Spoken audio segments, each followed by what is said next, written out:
Hello everyone, I'm Pacific and welcome back to another episode of the Friday Show. And in this episode, I want to talk about why I don't like it when single player games, or the single player mode of games, prepare you for the multiplayer mode. I think we've all seen the meme. I thought I would play the single player to prepare me for the multiplayer. I was wrong. We've seen that.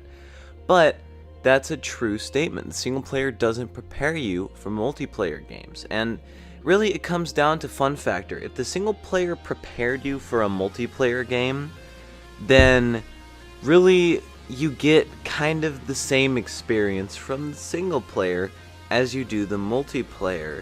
Except the single player is like a little bit watered down, and you're not unlocking stuff for the multiplayer. And if you are, well then that pisses off the multiplayer people. Star Wars Battlefront, it's a great game. Absolutely love the original too. The next one sucks completely, but the original 2 Star Wars Battlefront games, I really didn't like to play the weird campaign mode they have, not the actual single player, but the little bonus mode. I hated playing that and not playing it multiplayer. I hated playing that single player because it just was not fun. With the multiplayer, it was a lot more fun and it was a lot more worth it to play.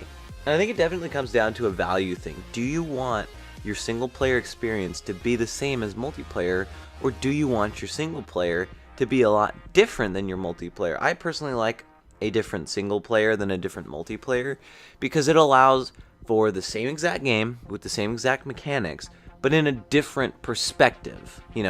Something very cinematic in single player, like Call of Duty. Call of Duty is known for having, cinematics. A cinematic single player is a lot different than a multiplayer competition. And I like having, instead of 2 similar modes, 2 completely different modes that still work off the same principles.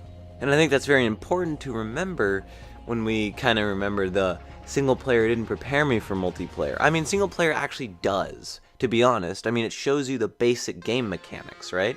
Just for us seasoned players of FPS, stuff like shooting, reloading, aiming, throwing grenades, sprinting, taking cover, those are all things that are so basic to us that you don't even need to tell us in a tutorial. You don't need to tutorial us on that stuff.